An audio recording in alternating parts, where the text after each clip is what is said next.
பிரியத்துக்குரியவர்களே, மத்தேயு 9:21 நான் அவருடைய வஸ்திரத்தை ஆயிலும் தொட்டால் சுஸ்தமாவேன் என்று தன் உள்ளத்தில் எண்ணிக்கொண்டு.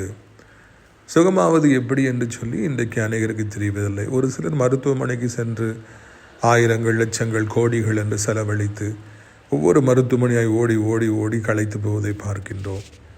சிலர் இப்படியாவது எனக்கு ஆண்டவர் சுகம் கொடுத்து விடுவாரா, இன்றைக்கு சுகம் தருவாரா, நாளைக்கு சுகம் தருவாரா என்று ஆவிக்குரிய நம்பிக்கையோடு கூட காத்திருக்கின்றனர். பிரியத்துக்குரியவர்களே, அல்ல இங்கே நாம் காண்கின்ற சகோதரியோ அப்படியாக யாருக்கும் காத்திராதபடி அவர்களாவே மனதுக்குள்ளே முடிவு செய்கிறாங்க.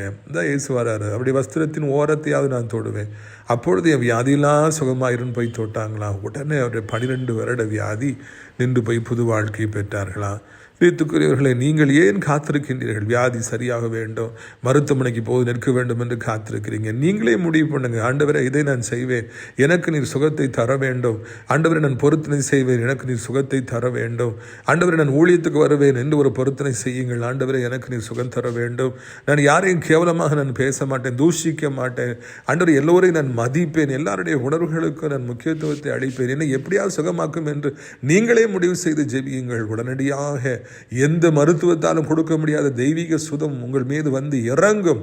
நீங்கள் புது பலனேற்று எழும்புவீர்கள், புது வாழ்க்கை பெறுவீர்கள். நீங்கள் சுகம் பெறுவது உங்களுடைய கையிலேயே இருக்கிறது.